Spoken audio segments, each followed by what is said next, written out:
Divina Fromegh est à la fois professeure, sociologue des médias. Elle est membre du groupe d'experts de haut niveau de l'Union européenne sur la désinformation, entre autres choses. Et elle étudie aussi bien la littératie numérique, on en a parlé ici il y a quelques temps, que l'éducation aux médias. Divina, vous avez la parole. Merci Didier, merci à The Conversation et à la FMSH pour cette invitation. Et désolée de ne pas être avec vous hier, j'étais en train de remplir des dossiers qu'il fallait rendre d'urgence. L'éducation, Arnaud me donne un bon fil, puisque par contre ce que la recherche montre, c'est que moins on est éduqué, plus on peut tomber dans les pièges de la fake news. C'est un des rares paramètres que l'on retrouve soit dans la recherche américaine, soit dans la recherche anglaise, la recherche française étant en retard sur le sujet. J'écoutais les propos antérieurs, je me disais mince, comment je vais relier à ce qui est dit. Et en fait, par rapport à ce que disait Michel Vevorka, je crois qu'on est effectivement devant le besoin de nous, les chercheurs, d'aller vers un nouvel agenda de recherche des sciences humaines et sociales dans leur ensemble, non complotiste, qui ne veut pas dire qu'il n'est pas un agenda, pour expliquer un peu l'ère dans laquelle on est. Et par rapport aux écrans et par rapport à la modernité sorcière, moi je préférerais poser l'idée que nous sommes effectivement dans une transition cyber. Et le mot cyber est en train de revenir. Il avait, dans les années 60, il était là, et puis on avait remplacé ça par e-commerce, ceci, cela. Et maintenant, on réentend cyberguerre, cybersécurité, cyberharcèlement, etc., qui pour moi montre qu'on est effectivement dans cette phase où on réfléchit à une transition, laquelle, dans le temps long, on dirait de la Renaissance à la fin du XXe, qui est la modernité et qui est en fait la mise en place de tous les systèmes de consommation que l'on connaît, avec les modèles politiques qui vont avec, et le besoin d'inventer un modèle plus participatif, peut-être pour réduire les écarts, et cette recherche de participation qu'on voit effectivement dans la recherche de liens sociaux, dans les ronds-points, etc.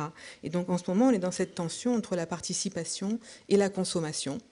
La consommation, on l'espère, un peu marginalisée parce qu'avec l'ère cyber, il y a aussi l'ère de la difficile transition écologique où consommer à tout va plus faire sens. Et il va peut-être falloir se remettre autour de la table pour savoir comment on veut aller dans une entente humaine réductrice d'écarts et notamment d'écarts numériques.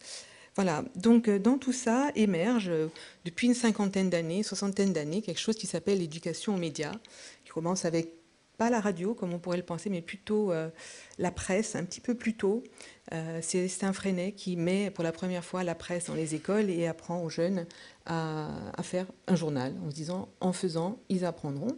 Et donc ça explique que dans l'histoire de l'éducation aux médias et à l'information, on est sur 3 P.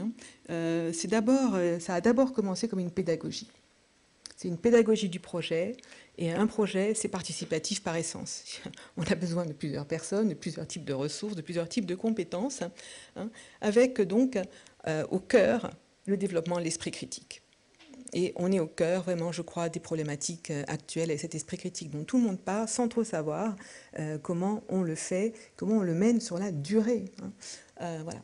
C'est aussi un projet politique. C'est un projet politique de participation. Dès le départ, l'éducation aux médias dit il faut écouter les jeunes. On n'est pas juste dans une position descendante du prof aux élèves, il y a aussi de l'horizontalité, ils ont des choses à apporter et on peut le faire remonter. Donc on est vraiment à cela, et c'est pour ça qu'elle s'inscrit beaucoup, et elle est portée, que ce soit à l'UNESCO ou à l'Union européenne, par l'article 19 à l'UNESCO, l'article 10 à l'Union européenne, la liberté d'expression et d'opinion. Et de plus en plus dans cette façon de se faire, elle s'est construite comme un pouvoir d'agir. Et c'est en fait comme ça qu'on retrouve notre épistémologie, qui fait que moi je pose ceci maintenant comme une science. Voilà, première proposition d'aujourd'hui pour vous provoquer un peu. On a nos concepts, notre périmètre, C'est autour d'un axe politique qui est entre protection et participation, parce que ça a d'abord commencé en disant qu'il faut protéger les enfants de la propagande, de la publicité, de la violence, etc. Et Dieu sait que j'ai contribué à ces débats, à plus de participation et à de la créativité. Donc on est sur un axe politique, protection, participation, et un axe pédagogique entre citoyenneté et créativité. Quand on est frileux, on est dans le cadran supérieur, c'est la protection pour la citoyenneté. Quand on est dans l'expansion, et on a vécu ça dans les années 80-90 avec l'accès plus facile à tous les outils de la vidéo et du numérique, on était sur créativité et participation. Tous ces mots-là sont appliqués un peu partout, cette épistémologie est appliquée un peu partout en France et en Europe. Et donc, quand j'ai participé à ce groupe d'experts, la solution, vous savez que le rapport du groupe d'experts européen n'a pas préconisé la régulation. On a fait un choix éducatif et un choix d'autorégulation d'abord. On se donne un peu de marge. Donc tout le monde nous dit maintenant, c'est le moment historique de l'EMI, allons-y, allons-y, c'est le meilleur filtre. Et effectivement, une fois de plus, la protection dans la partie politique l'emporte presque sur la participation parce qu'on est dans toute une zone de désordre, de risque, toute une zone grise dans laquelle les désordres de l'information font partie, mais on a l'infobésité, l'addiction, etc., qui sont là. Et à chaque fois, quelles que soient les recherches dans le monde entier, on retombe sur les solutions qui sont dans le coin là-bas, développer l'esprit critique, faire de l'éducation aux médias pour développer du contre-discours et de la réputation, avec de nouveaux modèles d'engagement et en impliquant tous les acteurs. Vous me suivez là? Ça va? Voilà, donc c'est à peu près le discours dans lequel on est. Avec une convergence des luttes, là, excusez-moi, je vous impose un... sortez vos loupes, s'il vous plaît. Mais en gros, je vais le faire en me déplaçant, parce que sinon on va pas se...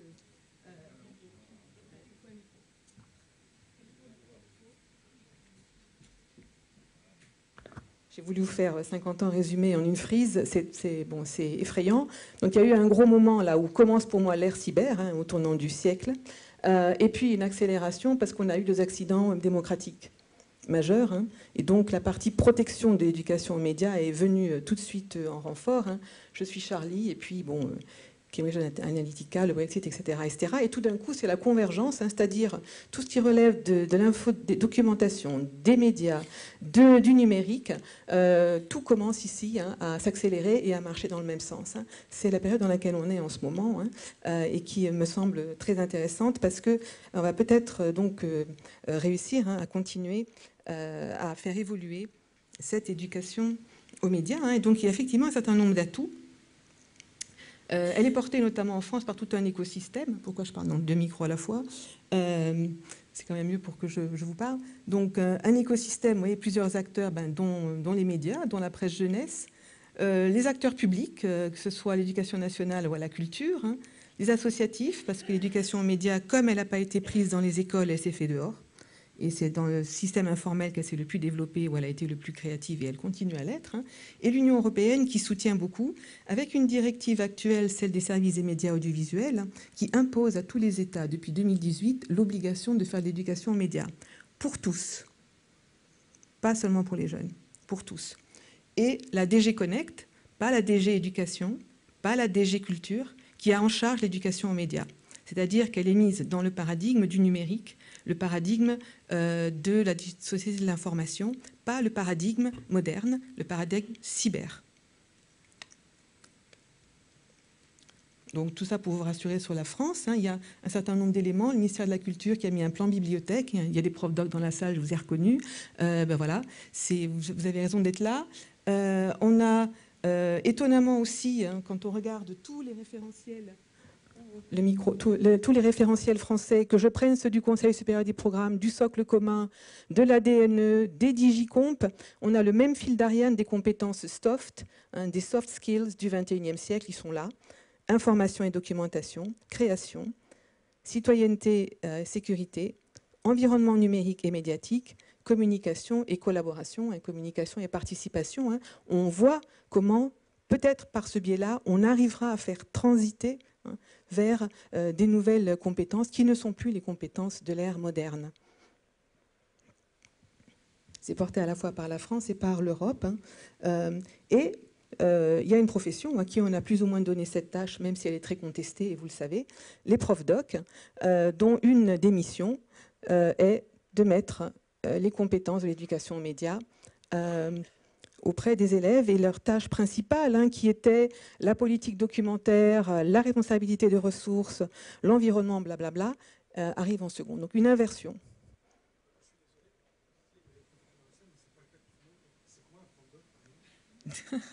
C'est un professeur documentaliste, c'est ceux qui s'occupent des CDI, entre autres. Voilà, donc ils étaient avant simplement responsables, on va dire, très vite de la bibliothèque et du catalogage. Et là, maintenant, on leur a donné cette nouvelle fonction, parce qu'en France, tout passe par des CAPES. Et donc, on est encore prisonnier de la méthode moderne, alors qu'on essaye de faire du cyber. On fait rentrer des ronds dans des boîtes. Et donc, du coup, ça rentre mal, même auprès de la profession. Parce qu'évidemment, tout le monde ne se voit pas enseignant, surtout sans formation. Voilà. Donc, c'est l'ère de l'EMI. Je vous ai convaincu. Ben ouais.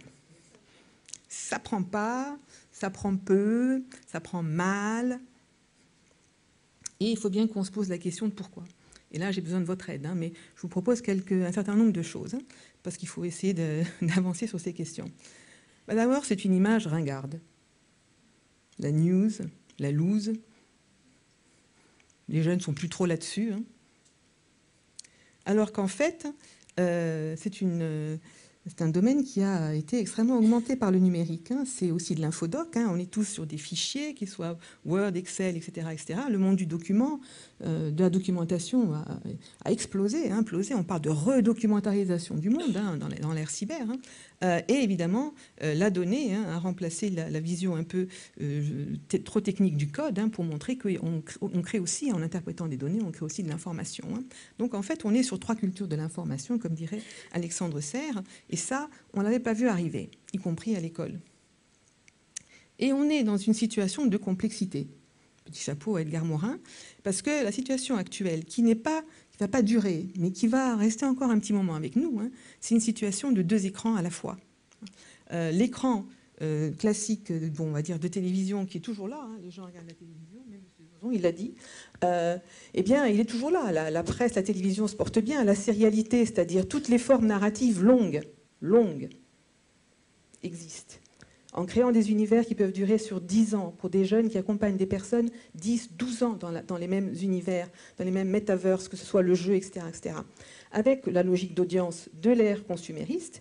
Et on se retrouve avec l'ère cyber qui arrive, YouTube, c'est-à-dire tu participes à ta téloche, tu l'as fait, des commentaires engageants plutôt que des mises en récit, et des formes narratives courtes qui dominent, pas seulement, mais elles sont dominantes pour le moment, avec la création de communautés. Et ces 2 domaines ne s'ignorent pas.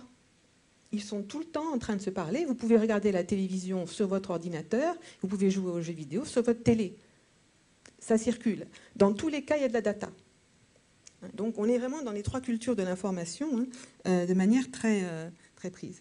Et ça a permis ce que vous avez tous vu, c'est-à-dire cet écosystème de désordre de l'information dont je ne vais pas trop vous parler parce que ce n'est pas le but, où on a toujours l'écran navette qui est là. On retrouve des motivations super vieilles, humaines, voire archaïques, parce que dans le cyber, il y a de l'archaïque aussi, comme dans le moderne.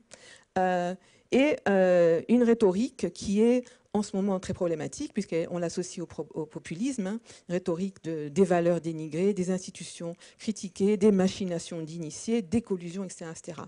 C'est mortel, c'est délétère pour continuer à avoir des débats, qu'ils soient économiques ou politiques.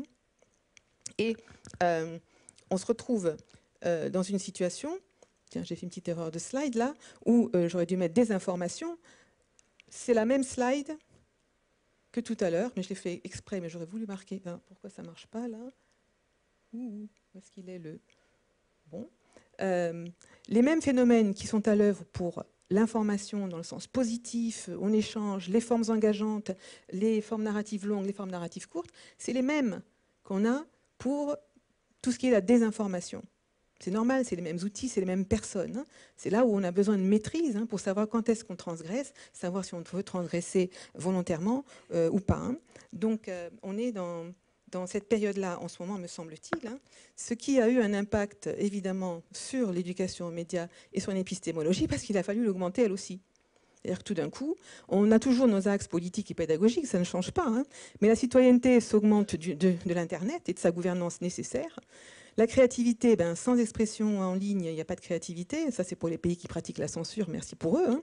La participation, c'est aussi des libertés en ligne. Et si on ne les préserve pas, la question de l'anonymat, etc., sont tout le temps remises en cause. Hein. Et la protection se rajoute à celle de la vie privée. Vous reconnaissez les dernières transformations de notre société, le GDPR, etc., la convergence des luttes qu'on a vues depuis 2016-2018. Donc voilà le paysage de l'éducation aux médias et à l'information d'aujourd'hui, à l'ère cyber. Et quand on regarde les différentes recherches européennes qui, par exemple, ont fait cette cartographie des bonnes pratiques sur plus de 500 projets, on voit que, effectivement, la compétence de la pensée critique est parmi les premières et celle qui est la plus mise en place, mais on est aussi dans la participation et la créativité. Donc, petit à petit, ces compétences, ces dimensions qu'on a vues tout à l'heure, des soft skills, des compétences douces, mais des compétences en fait de l'empathie, de l'émotion, de la communication, sont en train de se mettre en place à travers des bonnes pratiques, puisqu'on ne peut pas le mettre dans un programme scolaire. Et arrive, avec les désordres de l'information, évidemment, un nouvel acteur qui émerge, qui était là depuis toujours. Les journalistes ont toujours fait de la vérification d'informations, mais tout d'un coup, ça devient une urgence, en tout cas, ça redonne le sens de l'utilité sociale du journalisme, avec l'émergence du fact-checking et des pratiques sensées qui sont faites en éducation aux médias. Et là, on se pose la question, complémentarité ou concurrence. C'est-à-dire que tout d'un coup, l'éducation aux médias n'est plus seulement faite par les enseignants, les profs doc, professeurs documentalistes, etc. Les journalistes s'en mêlent aussi en disant nous, on en fait partie et on envahit les écoles, ou on va dans les écoles et on va aussi ailleurs. Donc là, on a une complémentarité, si c'est bien compris, une mise en concurrence, si ce n'est pas compris, parce que les journalistes, quand ils arrivent sans tenir compte de tout ce qu'on a mis en place en termes de compétences, justement, qui, si elles ne sont pas verbalisées ou conscientisées, ne vont mener à rien. On a un problème avec eux de formation aussi de journalistes à l'EMI, ce que je préconise. Et la tentation, pour laquelle toujours pourquoi ça ne marche pas, il y a une tentation très forte du politique de se désengager. Le politique se sent menacé un petit peu maintenant, mais c'est ponctuel par les désordres de l'information. Ça va durer jusqu'au mois de mai. Après, j'ai un peu peur. Parce que les modèles européens qu'on voit au niveau de l'éducation aux médias, c'est qu'il y a beaucoup de délégations. C'est-à-dire que l'État, n'ayant plus le budget, n'ayant pas le savoir-faire, n'ayant pas la volonté de changer le système scolaire ou n'y arrivant pas, se dit tiens, on va le donner à d'autres acteurs. La société civile de préférence, mais dans la directive des médias, des services des médias audiovisuels, il est dit à l'article 22 que les plateformes de médias sociaux doivent contribuer à l'éducation aux médias. Traduisez les GAFAM, Google, Facebook, Amazon, etc., doivent contribuer à l'éducation aux médias. Et leur contribution à eux, vous savez ce que c'est? Ce qu'ils sont en train de dire, Facebook et Google, nous on en fait. Et quand on leur parle, la compétence qu'ils développent, c'est l'entrepreneuriat en ligne. On les forme à être de bons entrepreneurs en ligne. Ils ont raison. Ils font ce que l'école ne fait pas, ils forment leurs ouvriers, leurs forgeurs, etc. C'est tout à fait normal, leur étayé. Ils sont complètement dans leur logique à eux, qui est une logique cyber. Mais je pense que cet après-midi, M. Casilli vous en parlera différemment. Vous en parlera de ce travail qui n'est pas assez payé.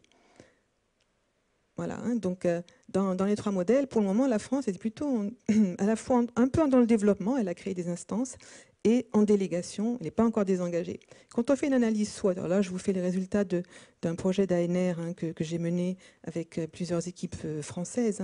On a fait une publication et une comparaison sur toute l'Europe. Eh bien, vous voyez que la question de la définition amplifiée n'apparaît pas, ça apparaît comme une force et comme une faiblesse. De même que le cadre politique, on a une directive, comment est-ce qu'on la met en œuvre? C'est pas clair. On est assez riche en ressources et en acteurs. On est menacé par la vague numérique parce qu'on nous a fait croire que le numérique n'était pas médiatique. Grave erreur. L'effet trompe-l'œil de se dire on a beaucoup de ressources, mais en fait, elles ne sont pas produites par l'État et par les services publics de l'éducation, elles sont produites par des associations avec chacune leur agenda. Le désengagement de l'État donc reste une menace et la montée des GAFAM, favorisée en plus par la directive européenne, ça va encore nous créer des problèmes, me semble-t-il. Hein. Les opportunités, c'est les multilittératies. Pour le moment, il n'y a que la Suède et la Finlande qui ont changé leur programme scolaire complètement, ont modifié, ont enlevé la notion de programme et ont mis en place des multilittératies. Ça fait 2 ans que ça dure, on n'a pas encore les retours. La multimodalité, hein, puisqu'on peut être sur plusieurs types d'écrans. Et évidemment, les désordres de l'information sont une opportunité. Je le dis avec le cynisme qui s'impose. On est là pour ça. Voilà. Voilà. Donc une fois qu'on a fait ce tour, hein, pourquoi ça marche, pourquoi c'est une opportunité, pourquoi ça marche et aussi pourquoi ça ne marche pas, où on va? Alors les propositions, elles sont dans le questionnement de la forme scolaire. Si je vous disais la vérité, je vous dirais ça va se passer ailleurs, le ça. Le nouveau système dans lequel on est, pour lequel on n'est qu'en transition pour le moment, va développer son propre modèle de transmission, comme l'Église l'a fait en son temps, comme l'école et la République l'a fait en son temps. Mais on n'en est pas encore là. Donc pour le moment, on en est encore à faire de la rustine. On essaye de changer par la marge la forme scolaire, qui n'est pas du tout pensée pour ça. La pédagogie du projet rentre directement en fracas avec la pédagogie du programme. C'est vraiment très problématique d'essayer d'organiser les deux. La réforme des collèges qui prévoyait 20% pour les projets, elle a été vraiment passée à l'as parce que ça ne rentre pas dans la même logique. Mais en tout cas, il faut vraiment qu'on passe d'une logique de système et de document à une logique sur l'usager, sur l'étudiant, des professionnels qui doivent avoir des pratiques hybrides entre le médiatique et le numérique, avec les 3 cultures de l'information, des nouvelles offres d'apprentissage partiellement définies avec nos jeunes. Et nos personnes âgées d'ailleurs, parce qu'on en a besoin tous. Hein. L'idée, c'est que ce n'est pas défini d'en haut seulement, hein. On est dans le cyber. Et du coup, ça veut dire qu'il faut réinventer un peu l'accès. Parce qu'il faut de nouvelles modes d'accès, hein, y compris l'accès aux ressources en ligne, de nouvelles façons d'engager l'attention. J'ai presque fini. D'articuler les activités en ligne et hors ligne, qui pour le moment, avec des lois par exemple qui interdisent le téléphone à l'école, rendent ça un peu compliqué. Et de constituer des tiers-lieux, moi je pense notamment aux bibliothèques qui se vident comme d'extraordinaires potentiels de choses. Hein. Des espaces poreux, voilà ce que les bibliothèques sont en train de devenir. Hein. C'est des lieux de lecture confortables et bruyantes et pas silencieuses. Vous êtes dans le lieu typique, ici à Universcience, où ça se passe comme ça, avec des zones de jeu, des kiosques. Hein. D'ailleurs, j'ai pris cela d'un événement à la Villette là, il y a 2 ans, hein, la convention des joueurs Minecraft. Voilà, hein, donc des espaces vraiment en ligne, connectés, des espaces de test, des espaces de recommandation, c'est ça aussi la participation, et puis réinstaurer la confiance. On en est quand même là aussi, hein, à faire lien, à retrouver avec nos jeunes hein, des lieux de sociabilité et des espaces de contre-discours, sachant que la réfutation, c'est quelque chose d'extrêmement difficile à faire. Hein, parce qu'on est dans une démocratie des crédules, et que donc ça se prépare sur le long terme, et c'est ça le rôle de l'école et de l'éducation. Hein. Donc ça veut dire qu'il faut révisiter la formation des enseignants, avec un curriculum de base qui intègre l'EMI, et beaucoup de médiation pédagogique avec les jeunes. On peut se mobiliser à l'international, voilà, donc là c'est ma dernière slide, qui est le combat que nous menons maintenant au niveau européen, au niveau du réseau donc E10 000, hein, qui est le réseau des chercheurs en éducation aux médias et à l'information. Et on travaille avec l'Union européenne pour développer un curriculum complet, de la primaire au lycée, pour en faire une matière, puisqu'on est obligé d'aller vers là et que ça ne se passe pas du niveau des profs doc et autres. Donc il faut bien dire qu'il faut qu'on ait une matière. On définit de plus en plus nos compétences. La formation des enseignants, qui reste le point névralgique, les ESP en ce moment donnent très très peu d'heures à l'éducation aux médias, comme d'ailleurs à l'éducation au numérique, hein, c'est le même combat. Moi, je suis par exemple en train de créer un master joint avec 4 autres pays européens, et je ne l'ai pas mis en sciences de l'infocom, parce que les sciences de l'infocom ne reconnaissent pas l'éducation aux médias comme quelque chose à part entière, c'est assez secondaire ou ancillaire, hein. C'est vécu comme une retombée des recherches. Hein. Je suis chercheur en infocom, donc j'assume. Hein. Et nous le plaçons dans la nouvelle mention cyber, qui est la mention humanité numérique, qui est la création d'une nouvelle mention, pour faire bouger les choses. Hein. La collaboration avec les multi-acteurs, on a vu, les journalistes qui nous appuient, les éducateurs, des événements engageants. L'Union européenne vient de lancer la Semaine européenne de l'éducation aux médias. Elle va avoir lieu tous les mois de mars. On commence en 2019, la première. Mais attention, nous sommes en danger, si on ne fait pas attention, notamment en Europe, mais en France, en danger d'un manque de financement indépendant. En ce moment, la plupart des recherches, notamment sur les désordres de l'information, sont payées par Google et Facebook. Et comme par hasard, elles portent sur Twitter. C'est de bonne guerre. J'exagère à peine. Et c'est vraiment l'indépendance des chercheurs et donc, du coup, des enseignants, puisque la recherche tend à nourrir la réflexion et la pratique des enseignants. C'est un vrai problème. Moi, je suis pour qu'on taxe les GAFAM et qu'une partie de cette taxe aille à l'éducation, aux médias, à l'information et au numérique. Il n'y a pas de raison. S'ils veulent qu'on leur fasse des jeunes employables au bout, il faut bien qu'ils s'y mettent. Et donc, évidemment, une recherche indépendante, qui est le combat, je crois, de nous tous, en cette ère de fake news où nos résultats de recherche deviennent des opinions décontextualisées sur la toile. Merci de votre attention. Merci, Divina. On posera des questions. Je suppose qu'il y a plein de questions. On fera une session de questions après. Mais là, je voudrais passer la parole à Gérald Bronner parce que on a, si vous voulez bien, tout le monde connaît son livre La démocratie des crédules en 2013. Il a sorti en 2018 L'Empire des croyances. Et dans cette même séquence sur éduquer face à la post-vérité, il va nous parler d'une révolution pédagogique. À vous, Gérald Bronner.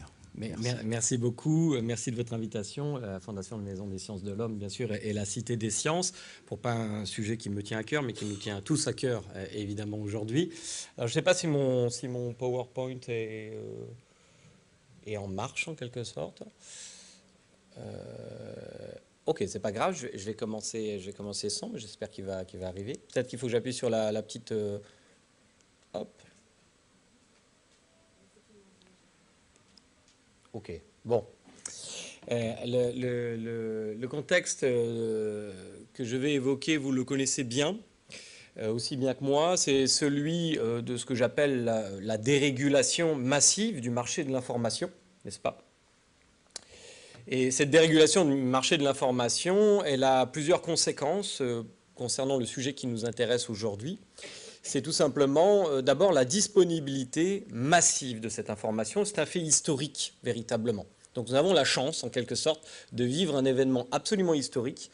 Moi, je pensais qu'après la chute du mur de Berlin, et en ayant lu Francis Fukuyama, c'était de la fin de l'histoire, voyez-vous. J'étais un peu désespéré quand même. Et en réalité, nous avons la chance de vivre une époque à la fois très inquiétante, il faut bien le reconnaître, et en même temps passionnante intellectuellement. Et un des éléments saillants de cette époque, c'est cette dérégulation du marché de l'information. Nous y voici, je suis un peu rassuré. Cette dérégulation du marché de l'information, dont je le disais, elle peut être approchée de plusieurs façons. C'est tout simplement le fait que chacun d'entre nous peut aujourd'hui donner à la limite son point de vue. Il y a autant finalement d'éditorialistes en France que de comptes Facebook, et c'est bien, c'est très intéressant. Ça augmente donc, je disais, la disponibilité de l'information, et il y a plusieurs données comme ça. On sait qu'au début des années 2000, ça c'est la progression du nombre d'internautes dans le monde, donc au début des années 2000, finalement au début de cette histoire de la dérégulation du marché de l'information, il y avait plus d'informations qui avaient été produites sur Terre que depuis l'invention de l'imprimerie par Gutenberg. En 2005, 150 exabits de données, ce qui est déjà cyclopéen. Et en 2010, 5 ans plus tard, il y en avait 8 fois plus. Donc il y a une progression géométrique de la disponibilité de l'information qui a fait dire, au début des années 2000, et qui a fait écrire notamment dans un rapport de l'UNESCO très intéressant, que nous nous dirigions vers les sociétés de la connaissance. Et j'avais une intuition qui allait un peu à rebours de ce constat, qui était loin d'être déraisonnable, parce que l'idée c'était de dire que la disponibilité de l'information c'est formidable, ce qui est vrai par ailleurs, c'est formidable, et ça va conduire chacun à pouvoir mieux s'informer, à condition de réduire la fracture numérique, mieux s'informer, et aussi on va fréquenter des points de vue d'autres gens, ce qui va générer une forme de tempérance collective. et ce que certains ont appelé la démocratie Internet. Je pense à mon collègue Dominique Cardon notamment. Alors, sauf que cette démocratie, elle a un peu une drôle de figure, en quelque sorte. D'abord parce que certains y votent 1000 fois, tandis que d'autres n'y votent jamais, n'est-ce pas? Ce qui crée une asymétrie de la visibilité des points de vue. Et donc, cette concurrence des modèles intellectuels permettant de décrire le réel, qu'on retrouve sur Internet, cette concurrence, eh bien, elle a atteint un niveau de pression jamais connu dans l'histoire de l'humanité. C'est-à-dire, donc, je le disais, chacun, aujourd'hui, a dans sa poche un appareil qui permet de verser dans l'espace public, presque instantanément, son point de vue sur le monde, qu'il soit écrit ou bien visuel. Par exemple, cette image est très connue, c'est le même lieu entre 2005 et 2013. Vous avez vu qu'entre-temps, il s'est passé un tout petit quelque chose. Ce n'est pas un concert de rock avec des gens qui ont des bougies en dessous, c'est des gens qui sont dotés d'un appareil capable d'enregistrer donc un segment de réalité et de le verser immédiatement dans l'espace public, disons, de l'information, via les réseaux sociaux, par exemple, ou semi-publics. Évidemment, ça permet au nombre de ces images qui sont prises de l'événement d'augmenter les points de vue sur cet événement et donc d'augmenter aussi la narration, l'arborescence possible de la narration concernant cet événement. Ce ne serait pas grave si, parmi tous les cerveaux qui produisent ces images, il n'y en avait pas qui avaient une intention, par exemple, de chercher des anomalies dans une version officielle d'un événement. Évidemment, plus vous aurez d'informations disponibles, plus la probabilité de chance que vous trouviez au moins une anomalie à la version officielle d'un événement, elle est grande. Et nous le voyons évidemment, puisque les théories du complot ont été brièvement évoquées, dans à peu près toutes les théories du complot qui émergent aujourd'hui en temps réel, presque 1 heure ou 2 heures après les événements qui vont susciter disons, la suspicion. Prenez par exemple l'événement récent de l'attentat de Strasbourg. Alors, donc la question qu'on doit se poser, c'est que dans le fond, est-ce que cette libéralisation, ultra-libéralisation du marché de l'information, donc cette pression concurrentielle accrue, est-ce que c'est une bonne chose, une mauvaise chose? Je pense qu'il y a beaucoup de bons aspects évidemment là, mais je vais avec vous un peu raisonner avec l'imagination du pire, et je vais contredire une personne, un sociologue qui m'a beaucoup inspiré pourtant dans mon parcours, qui est Raymond Boudon. Et j'avais beaucoup de points de désaccord avec lui, dont celui-ci. Raymond Boudon pensait, en évolutionniste, d'ailleurs il revendiquait ce terme sur la fin de sa carrière, que dans le fond, il y avait un progrès intellectuel et un progrès moral, presque irrépressible en quelque sorte, et que cette libéralisation du marché de l'information, elle aboutirait à moyen ou long terme à finalement la victoire des propositions intellectuelles les mieux argumentées, les plus adossées à la pensée méthodique. Ce qui est un bel espoir, bien entendu, que je caresse moi-même, mais il n'est pas certain que cet espoir soit descriptif, en tout cas à court terme, parce que je ne suis pas tirésias, je ne vois pas dans l'avenir, mais en tout cas à court terme, de la situation telle qu'elle est en train de se produire sur ce marché concurrentiel, encore une fois, des modèles intellectuels qui prétendent décrire le monde et qui mettent d'une certaine façon en concurrence des modèles qui viennent de la science, de l'expertise, aussi bien que des modèles qui viennent de l'impression de savoir sur un sujet. Et Dieu sait que cette impression de savoir a un empire fort vaste et que nous sommes tous pris dans ces filets, bien entendu. Et vous le savez bien, rien n'est plus dangereux pour la connaissance que l'impression de savoir. C'est plus dangereux que l'ignorance. Alors, quelques éléments. Qu'est-ce qui, finalement, avantage certaines propositions intellectuelles dans cette concurrence absolue qu'on observe sur les réseaux sociaux? Eh bien, une des façons d'éclairer le problème, pas la seule, donc effectivement j'ai écrit un livre qui s'appelle « La démocratie des crédules » qui a été mentionné, où j'essaye disons, d'explorer plusieurs facettes causales du problème. Là, je vais vous parler seulement d'une facette, donc je ne prétends pas du tout être exhaustif, en ayant en tête que je vais vous parler de pédagogie en particulier.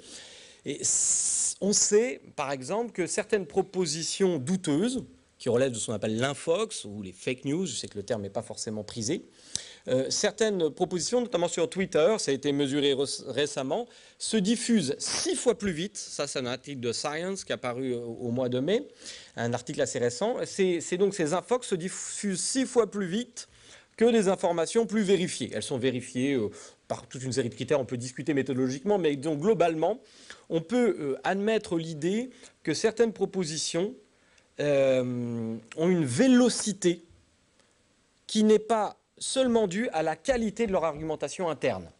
Donc ce que j'opposerais à l'idée que le marché va faire les choses bien en faisant émerger, disons, les produits les mieux argumentés méthodiquement, C'est quelque chose qu'on m'a opposé encore récemment à l'Académie des sciences morales et politiques, où j'étais venu faire une conférence. Et j'ai rétorqué que d'abord, je ne savais pas si le marché n'avait que des vertus. Je pense qu'il y a aussi beaucoup d'externalités négatives, mais c'est un autre sujet.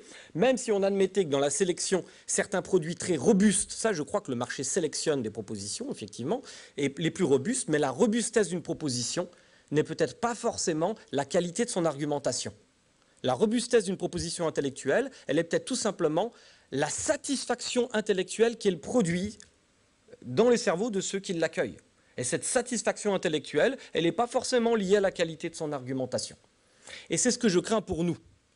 C'est ce que je crains quand j'évoque la démocratie des crédules. Non pas que nous vivions déjà dans la démocratie des crédules, c'est une dystopie en quelque sorte, comme la démocratie de la connaissance est une utopie. Mais la démocratie, disons, et d'ailleurs elle l'exprime bien dans notre contemporanéité, elle produit une arborescence de possibles. Il y a plein de démocraties possibles.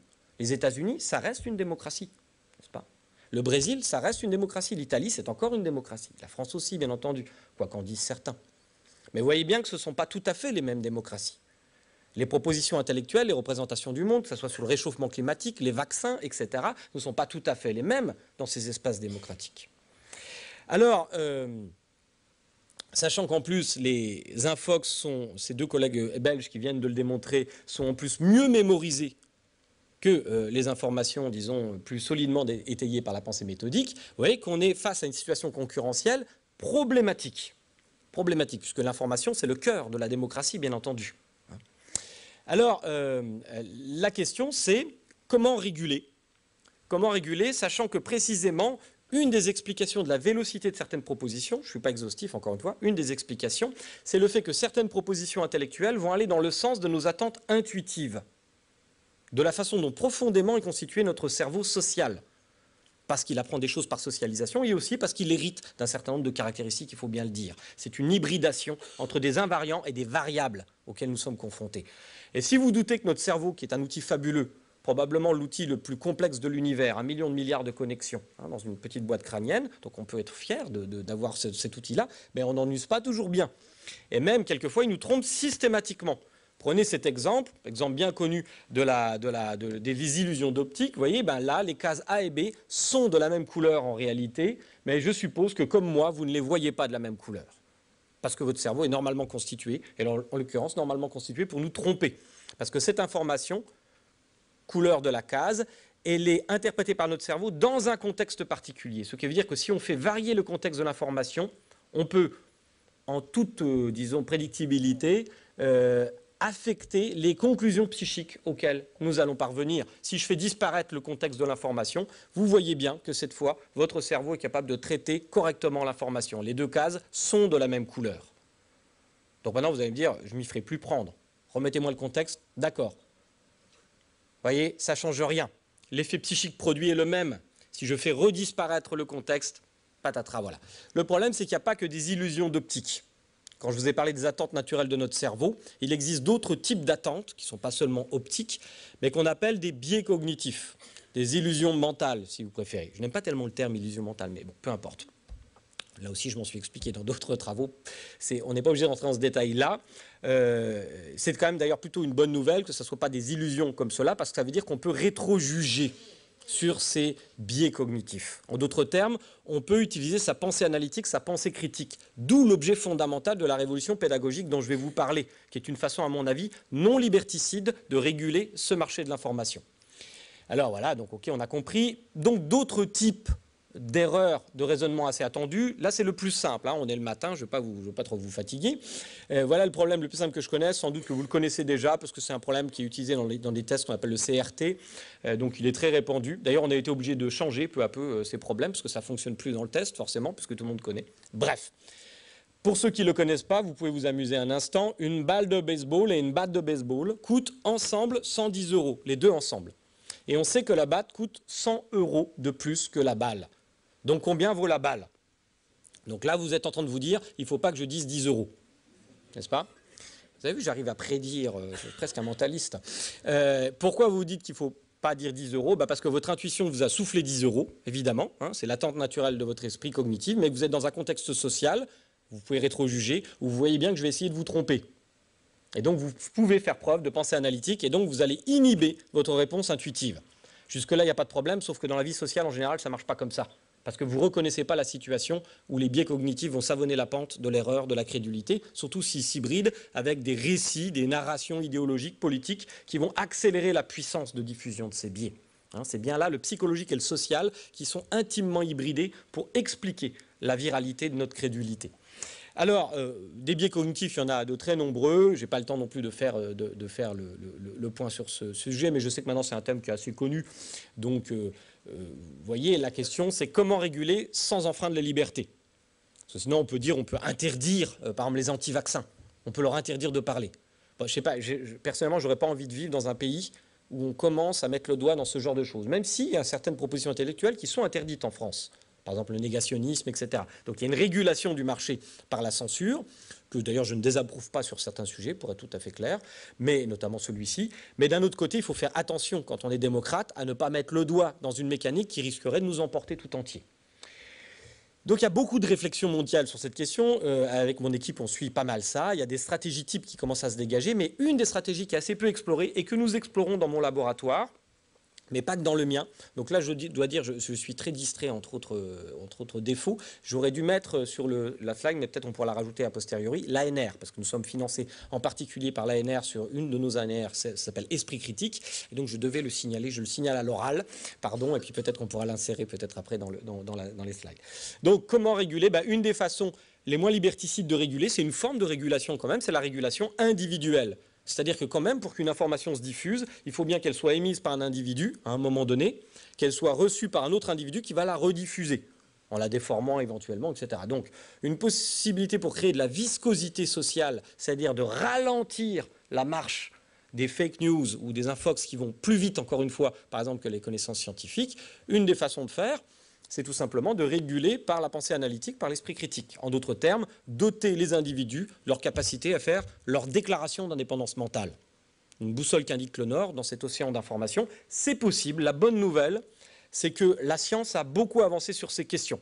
On sait par exemple, in vitro, je donne cet exemple, il y a beaucoup d'autres travaux sur cette question, que la stimulation de la pensée analytique a tendance en toute probabilité à réduire l'endossement par exemple de théories conspirationnistes ou de théories créationnistes, dont je vais vous reparler après, n'est-ce pas? Alors justement, puisqu'on parle pédagogie, le créationnisme, ou plutôt la théorie du dessin intelligent, c'est une question intéressante, puisque là, vous savez bien que dans certains pays, elle rencontre cette théorie de l'évolution qui a plus de 150 ans aujourd'hui, qui constitue l'orthodoxie de la connaissance du vivant en biologie, elle rencontre des obstacles de diffusion sur ce marché concurrentiel. Ces obstacles, on les connaît bien. Ceux qu'on connaît le mieux, du moins, sont des obstacles de type religieux. Donc là, on est sur une variable culturelle sociale. C'est le cas aux États-Unis, comme vous le savez. Ça a été le cas récemment en Turquie et dans d'autres pays. Toujours en général pour des motifs plus ou moins religieux. Donc je ne nie pas du tout, évidemment, cette variable culturelle religieuse, elle est importante, mais il y a un autre aspect qui est souvent oublié, ce n'est pas le seul, c'est une variable cognitive. C'est que la théorie de l'évolution, elle est très contre-intuitive, comme je vais vous le montrer rapidement, et comme je l'ai testé, et donc ce que je vais vous dire est issu de deux, excusez-moi de me citer, issu de deux articles auxquels vous pouvez vous référer si les résultats vous intéressent plus en détail. Il s'agissait tout simplement de voir en France, là où, même si les choses sont en train de changer sur certaines catégories de la population, et je vous renvoie aux travaux de Sébastien Rocher sur cette question, notamment chez des lycéens, globalement, on n'a pas des problèmes de réception de la théorie de l'évolution comme on en a aux États-Unis ou dans d'autres pays en France. Si vous faites un sondage, d'ailleurs il y en a, auprès des Français en leur demandant est-ce que vous êtes darwinien, est-ce que vous croyez à la théorie de l'évolution, très majoritairement, contrairement aux États-Unis, les Français vont répondre oui. Mais le sont-ils vraiment? C'est la question que je me suis posée. C'est une chose de dire qu'on est darwinien, c'est autre chose de l'être concrètement. Alors pour ça, j'aurais fait un petit test, et je vais vous le faire très rapidement aussi, et je vais vous donner les résultats aussi très rapidement, de ce test qui était une situation réelle. Cette énigme, elle s'est vraiment présentée, et la voici. À l'état sauvage, certains éléphantaux sont porteurs d'un gène. En fait, ce n'est pas un gène, c'est allèle, mais c'est pour que... On a fait des entretiens avec des individus et donc on a enlevé, voilà, quitte à être fautif scientifiquement, on a enlevé les termes qui ne seraient pas compris dans l'entretien. Donc certains éléphantaux sont porteurs d'un gène qui prévient la formation des défenses. Les scientifiques ont constaté récemment, ça c'est tout à fait vrai, que de plus en plus d'éléphantaux naissaient porteurs de ce gène. Ils n'auront pas de défense devenus adultes. On ne peut pas être plus clair. Comment expliquez-vous cette situation? Et donc on a mené toute une série d'entretiens avec des gens titulaires du baccalauréat, hein, c'était le critère de sélection. Puis on avait échantillonné un peu autrement, on a fait 120 entretiens, et on leur a demandé de pratiquer, disons, l'imagination scientifique sur cette question. C'est-à-dire, ils avaient le droit de donner autant d'hypothèses qu'ils le voulaient. Et très majoritairement, vous allez le voir dans les résultats, en fait, les résultats, l'imagination qu'ils avaient, c'était une imagination qu'on pourrait dire crypto-lamarckienne ou crypto-finaliste. Qu'est-ce qu'ils disaient? Ils disaient, en fait, c'est parce que les défenses des éléphants, peut-être ce que vous avez pensé un peu, ça leur sert plus à grand-chose, donc ça disparaît. C'est pas du tout orthodoxe, hein, ça, dans la théorie de l'évolution. Ça ressemble plutôt à l'idée d'un fluide vital qui changerait, qui changerait le génotype et donc le phénotype des individus. D'autres disaient, alors là c'était encore un niveau un peu plus haut, ils étaient assez forts, vous allez voir les résultats. D'autres disaient dans leurs évocations que la nature faisant bien les choses, comme il y a des gens qui braconnent et qui tuent les éléphants pour leur défense d'ivoire, eh bien une ruse de l'espèce éléphant était d'avoir éliminé ces défenses comme ça, tranquille. Les braconniers, voilà. Ces deux réponses ne sont pas des réponses de type théorie de l'évolution, en fait, darwinienne. Et pourtant, dans 30% des cas, les gens, en donnant ces réponses, disaient c'est Darwin, quoi. 3 points de suspension. Bon, évidemment, les autres, on ne les a pas interrogés pour ne pas créer un biais dans l'entretien, mais je suppose que si on les avait interrogés, le chiffre aurait été beaucoup plus important que 30%. Mais spontanément, il y avait quand même 30% des gens qui donnaient des explications finalistes qui se réclamaient de Darwin. On a eu la cruauté l'année suivante de faire cela avec des profs de sciences de la vie et de la Terre. Pour voir. Alors, il y a une bonne nouvelle et une mauvaise nouvelle. La bonne nouvelle, c'est qu'en effet, la variable formation académique affecte l'intuition finaliste. C'est-à-dire qu'elle baisse quand même. Mais malgré tout, elle reste assez puissante. Comme vous allez le voir, là j'ai résumé très rapidement les résultats. Donc vous avez les gens qui ont le baccalauréat en gris foncé et en gris clair, les enseignants de SVT. Donc vous voyez qu'il y a plus de réponses darwiniennes pour les enseignants de SVT, incontestablement, mais quand même il y a pas mal de finalisme, n'est-ce pas? Et le finalisme est écrasant pour ceux qui sont titulaires d'un baccalauréat. Bref, le darwinisme rencontre un obstacle religieux dans certaines zones culturelles, mais pas seulement. Cet obstacle religieux peut s'hybrider, ou dans des zones où l'obstacle religieux est relativement peu présent. La théorie de Darwin, elle rencontre un obstacle qui est aussi cognitif. Et pourquoi? Qu'est-ce que ne comprennent pas en fait les gens dans cette histoire? La vraie réponse, elle est simple. Et là aussi, c'est un scientifique chinois qui a travaillé sur cette question et qui a montré qu'en effet, les braconneurs, les braconniers avaient une influence causale sur ce phénomène, mais c'est tout simplement parce qu'ils tuaient prioritairement les éléphants qui étaient dotés de défense d'ivoire. Tandis que ceux qui n'avaient pas de défense d'ivoire survivaient parce qu'ils n'étaient pas chassés. Et ils n'étaient pas perturbés non plus dans leur cycle de reproduction. Donc ce n'est pas que les éléphants mutaient pour atteindre une certaine fonctionnalité, c'est que ceux qui étaient les plus aptes dans un contexte particulier, parce que le contexte définit entièrement l'aptitude à survivre, eh bien survivaient mieux. Donc ce n'est pas que la nature fait bien les choses et qu'elle tend, par un fluide vital mystérieux, à ordonner l'expression, disons, phénotypique des êtres et leur fonctionnalité environnementale. Mais en fait, cette difficulté de compréhension tient à une réaction du cerveau. C'est vrai que quand on regarde la nature, les choses semblent tellement bien emboîtées. Tel papillon, par exemple, est capable de se dissimuler dans le feuillage, il ressemble au feuillage. Tel animal, la fourrure de tel animal, on se dit, ça ne peut pas être une coïncidence. Les choses sont trop bien faites. Donc forcément, si ce n'est pas une coïncidence, si on ne procède pas par un mécanisme de causalité efficiente, pour parler comme Aristote, on procède par un mécanisme de causalité finale. On se dit, dans le fond, il doit y avoir obscurément une finalité. Appelez ça Dieu, appelez ça la nature, c'est la même chose en fait, hein, d'un point de vue cognitif. Et donc, on chasse l'explication fondée sur le hasard, tout simplement parce que dans le segment d'observation qui est le nôtre, nos belles vies, mais en même temps misérables vies, ne vont pas au-delà d'une centaine d'années en général. Eh bien, cette expérience directe des phénomènes de la nature nous rend incapables d'investir intellectuellement les vrais processus biologiques qui sont à l'œuvre dans les processus sélectifs qui durent sur des millions d'années. De sorte que le résultat de ce que produit la nature nous semble extraordinaire, parce que nous ne voyons que ses réussites sans voir la masse insondable de ses échecs. Les plus grands massacres qui ont été organisés l'ont été par la nature, entre guillemets.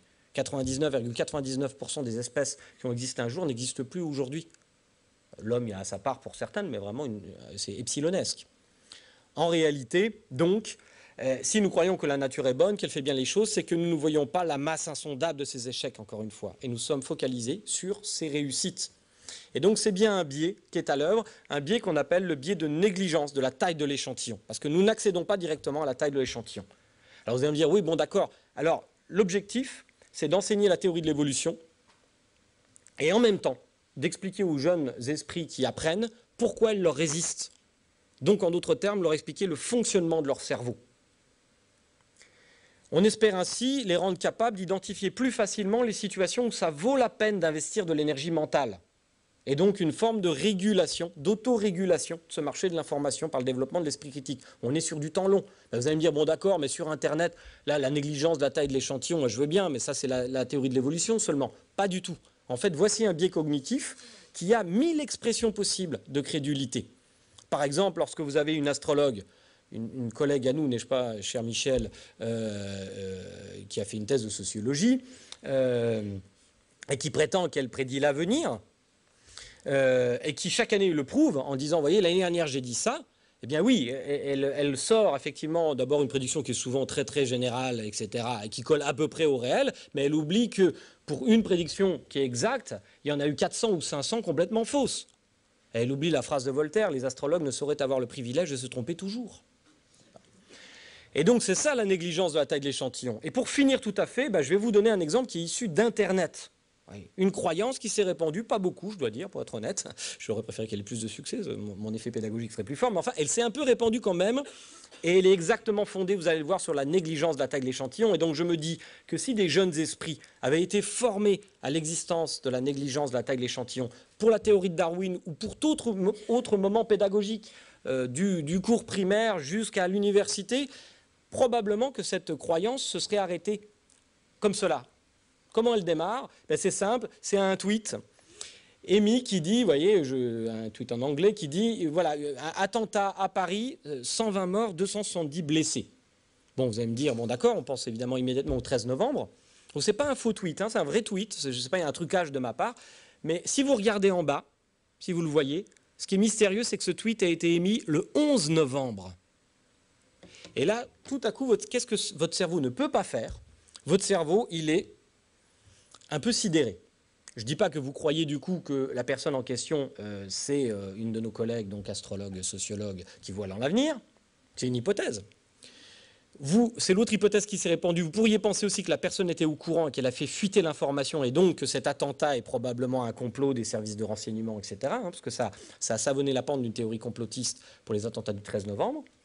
D'autant que le compte a été interdit, retiré par Twitter dans la foulée. Donc évidemment, ça augmente la suspicion. Ah tiens, qu'est-ce qu'ils veulent cacher, etc. Jusqu'à là, vous voyez, il n'y a pas besoin d'être débile pour croire qu'il y a un truc bizarre. Il suffit simplement de se laisser aller à son intuition intellectuelle. On se dit oui, pourquoi? Parce qu'on se dit quelle est la probabilité de chance? On ne le dit pas comme ça, on ne l'écrit pas comme ça, mais c'est un peu comme ça que votre cerveau réfléchit. Quelle est la probabilité de chance pour que quelqu'un par hasard arrive à faire une prédiction aussi proche du réel 2 jours avant que ces attentats se produisent? Elle est très faible, cette probabilité.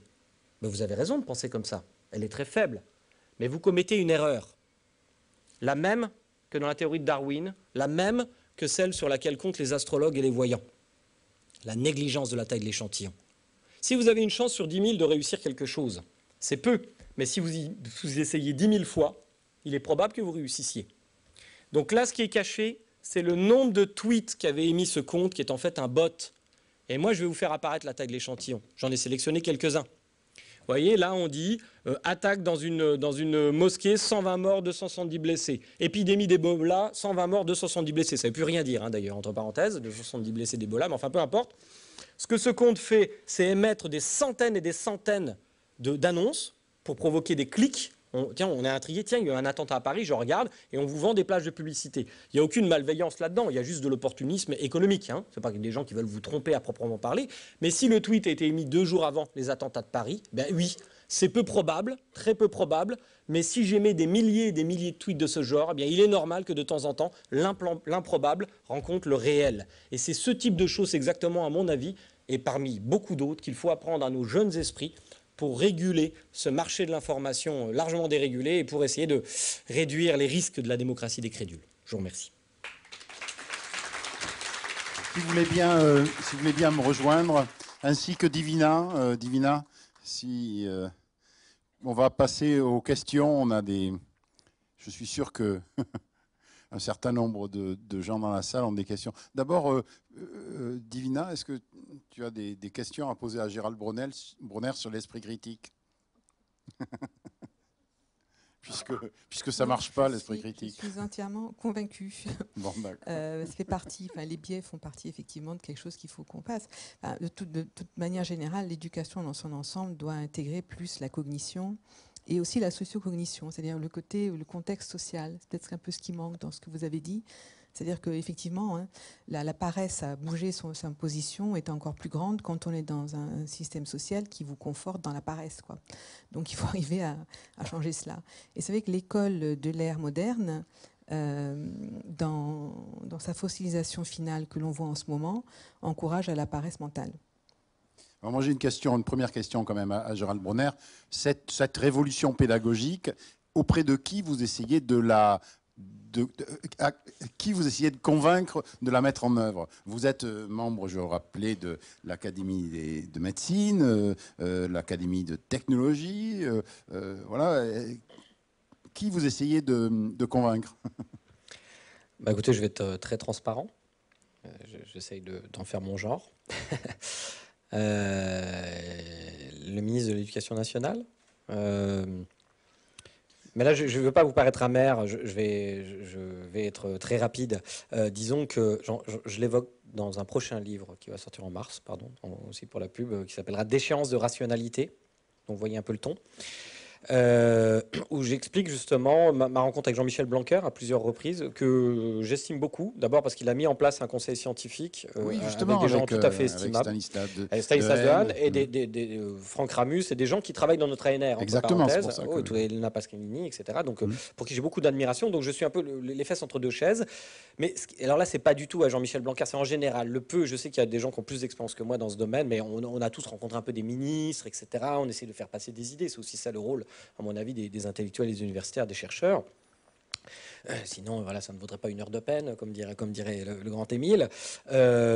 Mais ce qui me déconcerte, en fait, je pense que sincèrement, les gens que j'ai face à moi sont très intéressés, très intéressés, volontaires, mais ils sont frappés d'amnésie antérograde, quoi. C'est-à-dire qu'à un moment donné, il ne se passe rien, il ne se passe jamais rien.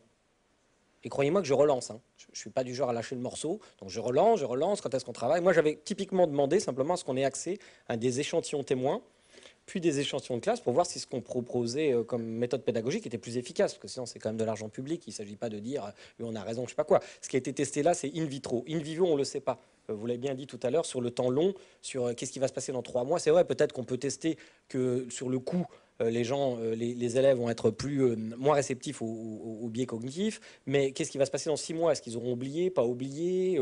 Et tout ça, c'est pas du tout testé sérieusement de mon point de vue, quoi. Et bon, peut-être qu'il va y avoir un miracle, je sais pas, hein, mais pour l'instant, ça fait 1 an et demi, quoi, grosso modo, il s'est rien passé, plus rien. Divina. Le même combat. On a dû se rencontrer sans le savoir dans les couloirs. Moi aussi, auprès de Jean-Michel Blanquer, mais auprès des ministres antérieurs. Hein. J'ai été directrice du Clémy à un moment donné en essayant de faire des changements. En fait, mon diagnostic à moi, c'est qu'en haut, les gens sont convaincus de ce besoin de changement et du fait qu'on soit dans une ère cyber. C'est au niveau des cadres intermédiaires que ça ne marche plus. C'est-à-dire ceux qui doivent mettre en œuvre. Qu'il y a vraiment toute une pédagogie. Donc moi, j'ai changé dans mon association qui s'appelle Savoir Devenir, j'ai changé mon axe d'attaque. Je n'essaie plus d'atteindre les jeunes publics. J'essaie d'atteindre les décideurs, des cadres intermédiaires. Et en fait, ils sont en très très grande demande. Parce que ce qui se passe quand on va les voir, c'est qu'ils sont en désarroi. Ils sentent tous bien qu'ils sont en train de continuer à porter une institution qui est essoufflée, dans laquelle eux-mêmes sont en souffrance. Et on le voit dans la façon dont il y a des effondrements psychiques pour le cas de certains d'entre eux, etc. Mais comment faire le changement? Et évidemment, quand on arrive avec un discours en disant c'est la révolution, c'est l'insurrection, enfin tous les discours qu'on voit actuellement, il n'y a rien de pire pour les inhiber. Vous êtes d'accord? Je m'y prends mal. Oui. En tant que... Bon, enfin bref, on peut s'échanger des recettes. Et je suis sûre, dans la salle, il y en a d'autres. Mais en fait, il ne faut pas leur dire que c'est une révolution. Je ne vous l'ai pas dit d'ailleurs, vous avez remarqué, j'ai fait comme Michel. C'est une transition. Un passage. Un passage. Et là, ça veut dire tout d'un coup qu'on ouvre quelques petites ouvertures du possible et que les gens n'ont pas l'impression qu'il faut qu'ils passent du premier étage au 35e étage de l'ascenseur, mais qu'ils peuvent prendre l'escalier et avec 2 marches, ils contribuent à la chose. Et alors, dès qu'on les met dans cette position de contribuer, de la démarche participative, à mon échelle, je peux. Ah tiens, si je bouge ça, si j'introduis juste un module biais cognitif dans je sais pas, ça peut le faire. Je suis dans mon rôle. Et ça, je crois que ça correspond profondément à la psychologie, en ce moment, du personnel sélectionné dans l'enseignement et dans les cadres de décision. C'est peut-être pas la psychologie de ce qui se passera après l'ère cyber, mais dans la psychologie actuelle, on est là. C'est d'ailleurs très humain. On doit donc, au quotidien continuer à assurer nos missions. On est payé pour, on est évalué sur. Donc voilà. Donc il faut la stratégie, bon, tout bêtement, des petits pas. Merci. Alors, des questions du public. Alors, il y en a déjà là.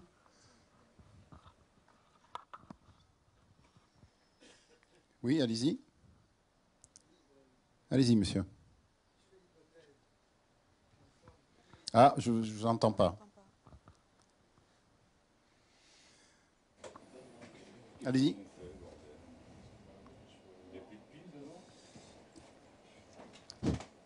Oui. Ça marche. Hein. Une autre question ici. D'accord, en attendant. Allez-y, monsieur. Alors, je vous remercie de vos exposés. Et j'ai bien aimé dans la présentation de Gérald Prollner, à la fin, une présentation de ces différents tweets qui ont été envoyés par un robot et qui avaient un grand succès parce qu'ils étaient, ils étaient tout à fait surprenants et automatiques. Alors maintenant, je voudrais une question pour Divina Fromeg et peut-être un débat qu'il pourrait y avoir entre vous. Vous avez participé à la rédaction d'un rapport de la division, enfin parrainé par la division Connect de la Commission européenne sur la désinformation et les fake news.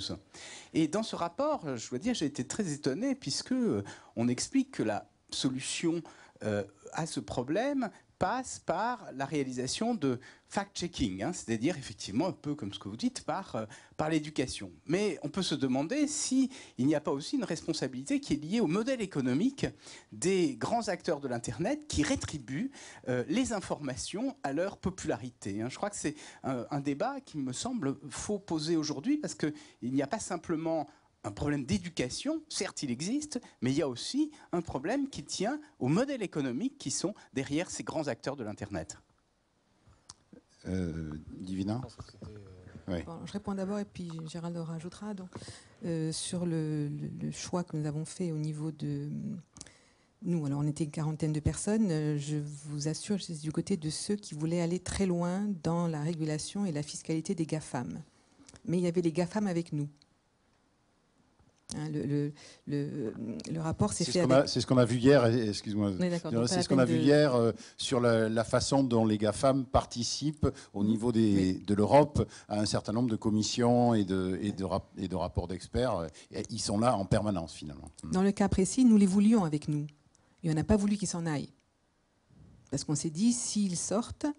on les perd. Et alors là, il n'y aura même plus d'écoute, il n'y aura plus moyen de les ramener un peu dans la discussion, etc.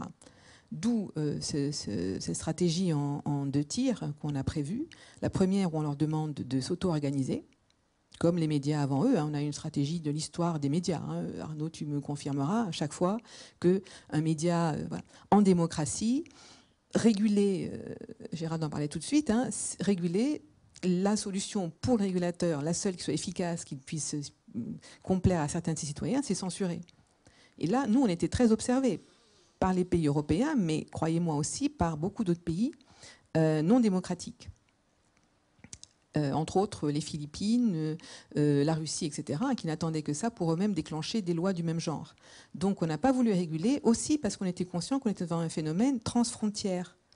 Et du coup, où la démocratie doit continuer à donner des leçons d'autorégulation d'abord, et on leur a demandé de mettre un code de bonne pratique dans lequel il y a la transparence, notamment de la transparence pendant les élections, et où on a mis en évidence que leur modèle économique était un modèle algorithmique où il y avait un biais algorithmique, mais derrière les algorithmes, il y a des humains, donc il y avait des biais cognitifs humains qui faisaient monter en popularité, non pas l'information de qualité, parce que ce n'était pas ça qu'on avait mis dans l'algorithme. Hein. Dans l'algorithme, on avait mis ce qui était nouveau. Et ce qui est nouveau, c'est souvent ce qui est anxiogène. Là aussi, les humains, on est cognitivement formatés pour que le nouveau nous interpelle quand c'est du nouveau. Sinon, si c'est comme toujours, ça ne... Voilà, donc on voit dans les recherches hein, que ce qui fait que les gens tweetent, retweetent, etc., c'est pas nécessairement parce que c'est plus ou moins vrai, etc., c'est que c'est plus ou moins nouveau. Et nous, ce qui nous intéresse, c'est ça. C'est pas les trains qui arrivent à l'heure. Tout baigne. C'est le train qui n'arrive pas à l'heure. C'est celui-là qui nous interpelle. Donc, c'est ça, les algorithmes sont basés sur ce type de popularité-là de l'information, qui n'est pas idiot. Moi, je parlerai de crédulité, mais pas d'idiotie par rapport à ça. Donc voilà. Donc nous, on a suscité cela, on a demandé hein, une réflexion de ce type-là du côté des GAFAM pour les avoir avec nous, parce qu'on est dans une logique multi-acteurs dans le cyber. On n'est pas dans une compartimentalisation et une sectionnalisation. Et couper le dialogue avec eux alors qu'ils sont de facto notre espace public du moment, c'est compliqué. Parce que comme des idiots, et le modèle économique, je nous le renvoie dans les dents, nous avons en Europe pas su créer le modèle économique pour aller avec. Donc on n'a rien en face. Tant qu'on n'a rien en face, qu'est-ce que vous voulez qu'on fasse ? Oui, très rapidement, parce que Divina a dit l'essentiel. On connaît tous, on sait maintenant une des caractéristiques du fonctionnement des algorithmes internes, que ce soit Amazon ou Netflix, etc., ça va être la tendance à nous enfermer dans nos choix précédents, tout simplement. Pas pour, encore une fois, pas parce qu'ils sont porteurs du mal, mais simplement parce qu'un modèle économique, vous avez plus de probabilité de chance d'acheter un livre s'il ressemble déjà à celui que vous avez déjà acheté que pas. Et Facebook a tendance à aussi nous enfermer dans la fréquentation parmi tous nos amis de ceux qui pensent un peu comme nous, c'est-à-dire qui like, qui partagent ce qu'on a fait, parce que c'est plus agréable, du coup on a envie de retourner sur Facebook, et c'est le but de Facebook. Alors on peut par exemple faire des pondérations aléatoires dans ces algorithmes, ce serait déjà pas mal pour éviter certains phénomènes de chambre d'écho, mais je vais me faire un peu l'avocat du diable, ils le font déjà en fait. Ils le font déjà. Et prenez YouTube. YouTube, d'abord, a démonétisé un certain nombre de vidéos. Hein. Donc, c'est-à-dire le business model, l'économie de l'attention, SaaS de conversion économique ne fonctionne pas aussi mécaniquement que cela. Il y a bien de la régulation sur ce marché, de l'autorégulation par les GAFAM. Et même très récemment, ils ont décidé que les vidéos conspirationnistes ne seraient plus proposées. Elles seront encore disponibles, hein, donc ce n'est pas de la censure. Elles seront encore disponibles, mais elles ne seront pas proposées ordinalement dans les choix, parce qu'elles étaient très saillantes. Parce qu'il y a la nouveauté, mais il y a aussi ce qui nous intrigue, il y a les effets de dévoilement, il y a la peur, il y a toute une série d'éléments qui en font des bons produits. Donc on est en train d'avancer, je pense, il y a beaucoup de chercheurs aussi sur l'économie de l'attention, qui est à mon avis un des cœurs évidemment du problème. Mais il faut bien se rendre compte d'une chose, c'est d'abord eux, c'est pas non plus. Alors s'ils le font, c'est pas tellement par vertu. Hein, je pense la régulation, c'est aussi pour des questions d'image, notamment Facebook qui a été très attaqué par l'affaire Cambridge Analytica, etc. Il y a eu une perturbation de l'image qui est très forte, et donc ils craignent beaucoup cela. Et du coup, ils font contre fortune bon cœur, et ils prennent un certain nombre de dispositions pour avoir des attaques d'image pas trop fortes. Mais je crois que la bonne stratégie, c'est ça. Ça sert à rien. Je pense qu'il ne faut pas être dans une logique de ressentiment. Sinon, on va perdre. En l'occurrence, il ne faut surtout pas qu'ils se retirent de la table. Il faut, mais ce n'est pas à nous de le faire. Je pense que c'est à nos dirigeants, ceux qui ont la légitimité politique de le faire, de prendre langue avec les GAFAM et d'instaurer une forme de rapport de force. Mais pour ça, il faut des institutions internationales. Je ne pense pas que c'est la France qui va plier le bras à Facebook. Et donc, ça pose de nouveau le problème, c'est un problème politique beaucoup plus général, de la légitimité géographique du politique quand les flux auxquels nous sommes confrontés sont internationaux, qu'ils soient économiques, financiers, d'information, etc. Ou écologiques, bien entendu. Alors l'autre raison, enfin, quand on discute avec eux, hein, ils peuvent modifier leur paradigme. Donc, par exemple, Twitter, on les a incités et ils ont été les premiers à le mettre en œuvre. Hein. Dans les recommandations, ils vous recommandent des gens qui pensent le contraire de vous. Bon, voilà. Pour eux, c'est simple à mettre en place. Nous, ça nous fait gagner un temps fou, tout en laissant le temps du politique, qui est un temps plus long, commencer à réfléchir. Et ça n'a pas loupé. Hein. Dès qu'on a envoyé notre rapport, il y a eu la directive e-commerce qui commence à parler de la fiscalisation en Europe de ces plateformes. Et de ce côté-là, c'est une vraie solution. C'est pour ça que moi je disais, et je milite pour qu'il y ait cette fiscalisation et qu'elle aille dans l'éducation aux médias et au numérique, parce qu'on en a grandement besoin. Et c'est là qu'on va trouver des complémentarités. Ils ont besoin d'ouvriers, nous on a besoin de créer des citoyens. L'école n'a pas fait autre chose. Hein. L'école, ça crée des citoyens, ça crée des gens employables. C'est pour ça qu'on l'avait inventé. L'école était soutenue par les usines hein, et les industries. On emmenait manu militari les enfants des centres agricoles pour les mettre dans des lycées. Je ne sais pas si vous avez regardé l'architecture des lycées de la République. Hein. C'est des forteresses dortoirs où les parents restent à la porte, hein, juste pour mettre l'ère moderne à sa place aussi, hein, dans l'ère cyber. Alors, avant de passer, vous avez le micro, monsieur, je vous passe la parole tout de suite, mais je voulais passer la parole peut-être à Michel, ou soyons démocrates, monsieur. D'accord, c'est vous d'abord, excusez-moi. Allez-y. Merci. Si je fais l'hypothèse qu'une forme d'illettrisme informationnel peut expliquer post-vérité et infox, je me pose la question, pourquoi n'y a-t-il pas de cours d'information dans l'enseignement secondaire? Il y a des cours de biologie, de philosophie, d'histoire. Il n'y a pas de cours d'information. Oui, c'est sûr. C'est dramatique. Alors, oui. Bon, oui, il n'y en a pas. Il n'y en a pas parce que l'erreur vient aussi des gens de l'éducation aux médias et à l'information.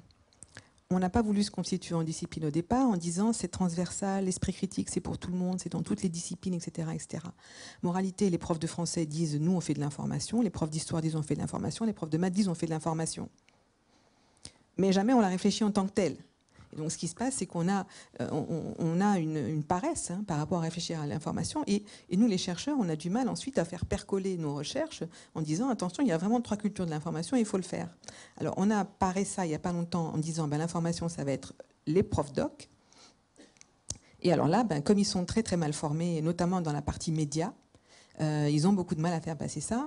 Et il y a en plus évidemment une espèce de sectorialité de l'école de l'ère moderne qui fait que les profs doc ne parlent pas aux profs de discipline et inversement, ou qu'en tout cas quand un prof doc prend les élèves dans son centre de documentation pour mettre en place des projets, le prof se retire, ou inversement le prof retire le prof doc et se met à la place. Ça, c'est des observations de notre ANR à nous, un Translit, où vraiment on voit ces différentes stratégies, mais ça a beaucoup de mal à faire projet. Et un projet, ça demande que tous les profs soient, ou 2 ou 3 profs soient autour de la table. C'est très compliqué dans le système français, où les enseignants disent, mais dans ces cas-là, il faut nous payer les heures projet. Et une heure projet, c'est pas 1 heure à partager entre les 4 ou 5 enseignants, c'est 1 heure par enseignant, donc on multiplie les coûts. Faites le calcul à la fin, personne n'y va. J'ai une toute petite question là-dessus. On parle souvent du lycée, on parle souvent de l'école primaire. Est-ce qu'il n'y a pas... Ça ne se joue pas plutôt au collège, cette histoire de ce besoin de pédagogie de l'information? Je ne sais pas, c'est une question totalement naïve. Oui, les 11-13 ans, ceux qui arrivent sur les réseaux sociaux, alors que c'est interdit avant 13 ans, puisque c'est la majorité numérique. N'en parlons pas. Mais en ce moment, effectivement, l'éducation nationale, sous Vincent Peillon, a mis l'éducation aux médias au cycle 3. C'est-à-dire les 5e, 3e, et un petit peu au cycle 2, mais officiellement, elle est au cycle 3. Voilà. Nous, on est pour la continuité pédagogique. Ça ne sert à rien de le faire par petits bouts. Ça va se perdre. Il faut qu'on continue. L'esprit critique, ça se construit. C'est un muscle. Si on ne le pratique pas, eh bien, il va complètement s'atrophier. Et il faut commencer très tôt chez les petits, parce que alors, les petits, ils ont l'appétence. Eux, ça les amuse. Il y a 2 ou 3 très bonnes expériences françaises de détox, de chasse à l'infox, des machins comme ça. Pour eux, c'est un jeu de piste. Donc en fait, c'est plus facile de mobiliser des enfants et de créer l'appétence de ça tôt qu'après, quand ils sont dans la période adolescente, où ils écoutent beaucoup moins les adultes et après tout, ils n'ont parfois pas tort. Gérald, vous voulez répondre sur cette question de l'éducation à l'information ? Oui, alors moi, je ne vais pas répondre, mais bon, parce qu'on l'a déjà évoqué, on a déjà évoqué les blocages sur cette question. Il y a eu quand même beaucoup d'initiatives qui ont été prises. C'est vrai, puis vous avez parlé du CLIMI, puisque vous en avez été responsable, c'est ça. Simplement, moi, ce sur quoi disons, mon esprit un peu achoppe, c'est les tests de performance de ce qui est fait. C'est-à-dire que je ne vois pas, et ça m'inquiète beaucoup, dans l'éducation nationale, des tests, disons, normalisés, qui pourraient nous assurer que l'argent public n'est pas simplement jeté par les fenêtres. C'est-à-dire ce qu'on approuve du point de vue des intentions, ne doit-on pas le craindre du point de vue des conséquences? Par exemple, il y a toutes sortes de collègues qui ont pris des initiatives formidables et souvent d'ailleurs de façon bénévole sur les théories du complot, etc., en essayant de former. Moi, je ne crois pas qu'il faille faire des cours sur les théories du complot. Je pense que c'est une erreur de faire ça. Et puis, il y a un effet qu'on appelle un effet backfire qui est bien connu et qui peut être vraiment très déstabilisant. Donc, je pense qu'il faut tout simplement... On sait le faire, en fait, c'est bête, on sait le faire en science. Hein. On prend des échantillons témoins, on mesure, on normalise les tests, enfin des choses qui se font très très couramment, mais on n'arrive pas, c'est même pas avoir des fonds, à la limite des fonds de recherche on en a, ça va, mais même si on n'en a pas beaucoup, mais on n'a pas accès facilement en fait à toute une série d'autorisations, ce qui fait que il va y avoir des stratégies de contournement du sujet par beaucoup de collègues qui en ont marre, hein, tout simplement. Et donc là aussi, qu'est-ce qu'il faut faire? Est-ce qu'il faut faire de l'éducation à l'information? Est-ce qu'il faut expliquer comment utiliser Internet, comment se méfier de certains sites, etc. Mais ne risque-t-on pas de créer comment dirais-je, des réflexes de suspicion systématiques sur l'information? Moi, vous avez bien compris que je suis pas du tout, c'est pas du tout contradictoire ce que je propose avec ça. Ça, je n'en sais rien, c'est pas mon domaine, mais je pense qu'on peut aller très en deçà sans prendre de risques du coup. C'est-à-dire diffuser le plus possible la prise de conscience de certains processus intellectuels fautifs qui sont un peu anthropologiques, qui sont en nous tous. Et je crois que ça, c'est une stratégie qui est peu dangereuse en termes d'effet backfire. Oui. Alors, moi, je suis pour la prise de risque. Hein. Il faut y aller. Et c'est du risque, c'est pas du danger. Le danger, c'est tout de suite anxiogène et tout de suite on se sent inhibé. Le risque, c'est mesuré. On sait où on rentre. Et on a des outils. Il y a beaucoup d'outils numériques. C'est ça qu'on oublie à l'école. C'est qu'il y a des aides à l'extérieur. Hein. D'un côté, il y a les GAFAM qu'on critique, mais il y a aussi toute une série d'objets, dont par exemple des objets de la recherche, hein, comme des petites apps qui s'appellent InVid, ou des plateformes qui s'appellent Storyzy, etc., hein, qui permettent de construire avec les jeunes des stratégies. Donc, j'aime pas le mot auto-immune parce que je me sens pas du tout forte pour dire ça, hein, mais des stratégies qui permettent de créer de la résilience, hein, en tout cas, et tout en s'amusant. Et là, on est en train de développer avec InVid, qui est produite par l'AFP, hein, qui est un logiciel de reconnaissance très rapide de vidéos trafiquées, hein, de détourner cet outil qui était fait pour les journalistes, hein, vers un outil pédagogique, hein, avec des processus stratégiques et pédagogiques. Et ce qu'on fait, parce que les enseignants, c'est pas la rupture et c'est pas la révolution. Donc on leur donne deux stratégies. On leur dit, vous avez un parcours libre, faites ce que vous voulez, on vous met l'objet à disposition, on vous met un petit stock d'exemples, celui des éléphants ou autres, hein, quelques exemples de fausses vidéos. Hein. Et il y a des enseignants qui veulent tout clé en main. Parce que c'est très compliqué, ils ont déjà tellement d'autres choses, ils ont d'autres contraintes, ils ont des inspections, ils ont les parents qui vérifient que le programme est bien tenu, etc. Il faut voir hein, l'univers de l'enseignant en ce moment. Hein. On leur donne clé en main, 4 à 5 modules, pas lourds, qu'ils mettent quand ils ont un moment, quand ça les intéresse, quand ils sentent que ça peut attirer les élèves. Hein. Et ça, c'est fabriqué, ça, on leur dit pas à pas. Voilà. Hein. Et ça, c'est avec des outils technologiques. Ça peut se faire dans ou à l'école. C'est pas grave, on avance. Michel Viorca. Merci. Tout ça est passionnant. Je voudrais vous demander votre analyse sur un point précis et limité. C'est le point de la difficulté qui a été évoqué de faire passer les résultats de la recherche ou les acquis de la recherche dans l'action publique. Alors, évidemment, on peut toujours dire des choses du genre il faudrait faire la sociologie des ministères, des administrations, ça a été fait, bien sûr. Bon, on peut dire ce genre de choses. On peut dire, c'est plus noble, l'éthique de la responsabilité, c'est pas la même chose que l'éthique de la conviction. Enfin, on peut dire beaucoup de choses de ce type. On peut aussi noter, parce que ça, il faudrait quand même le dire, que le monde de la recherche n'est pas forcément homogène.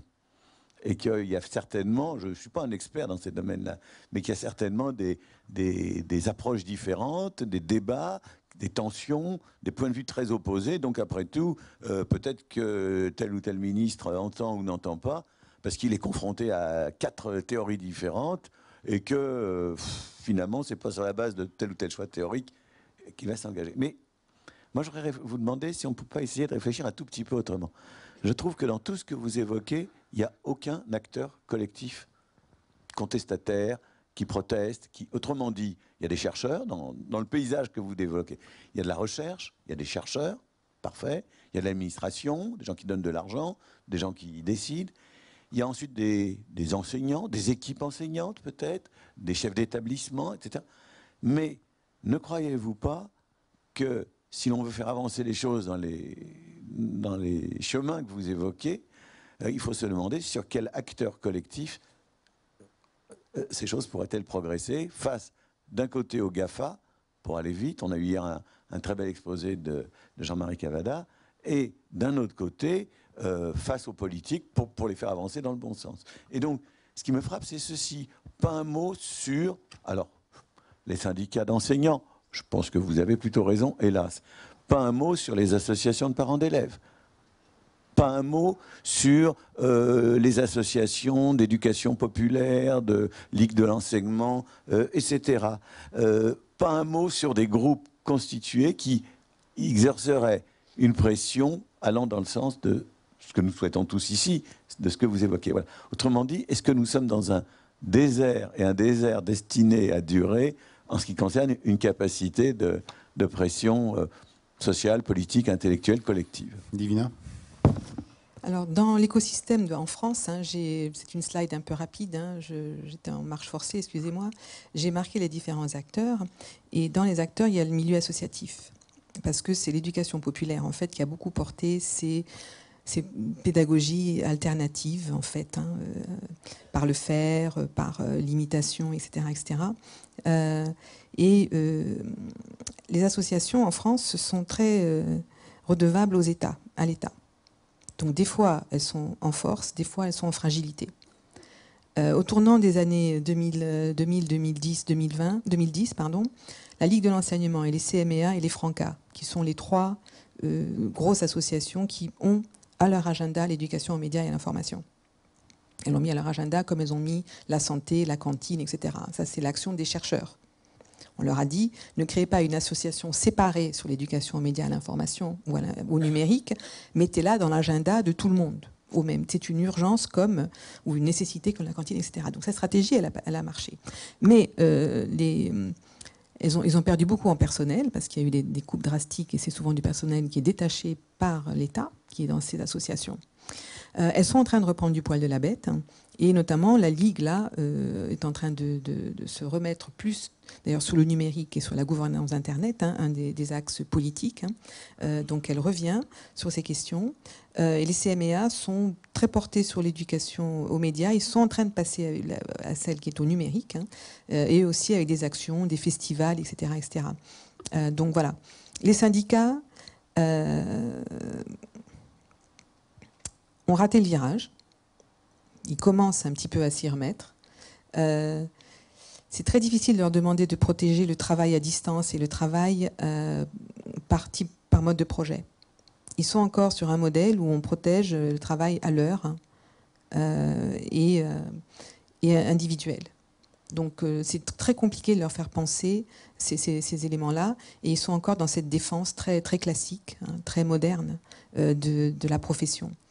Donc du coup, toute la précarisation de nos travails, toute la dimension chronophage qui exige la pédagogie par projet, ou la pédagogie par MOOC, qui sont des formes de classe inversée, etc.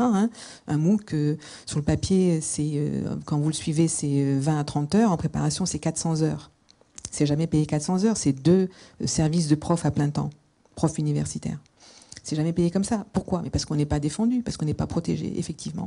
Et comme on est sur des urgences, enfin les syndicats perçoivent ça comme des urgences, la protection de la profession telle qu'elle est, etc., on a beaucoup de mal à leur faire entendre ça. Alors ça commence à bouger, ils ont commencé à faire sortir un certain nombre de chartes, mais c'est pas encore là, à mon avis. Et les parents d'élèves? Les parents d'élèves sont dans la contradiction la plus totale. Ils sont sur un contrat scolaire basé sur le programme à partir des livres des enfants qu'ils ont à la maison.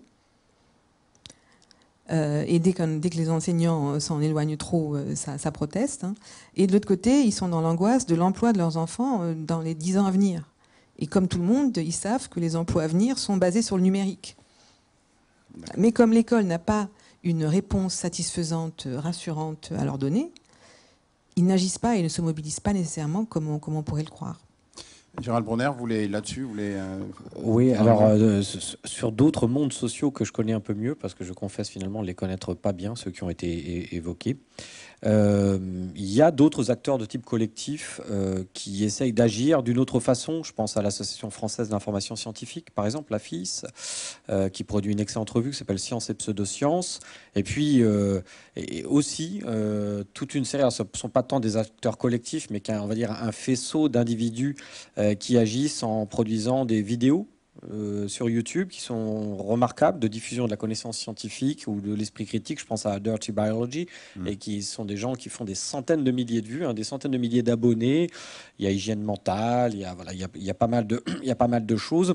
Mais malgré tout, pour être tout à fait franc, quand on regarde les flux, c'est quand même c'est Léonidas contre l'armée de Xerxès, que les choses soient claires. On est dans les Thermopyles, quoi.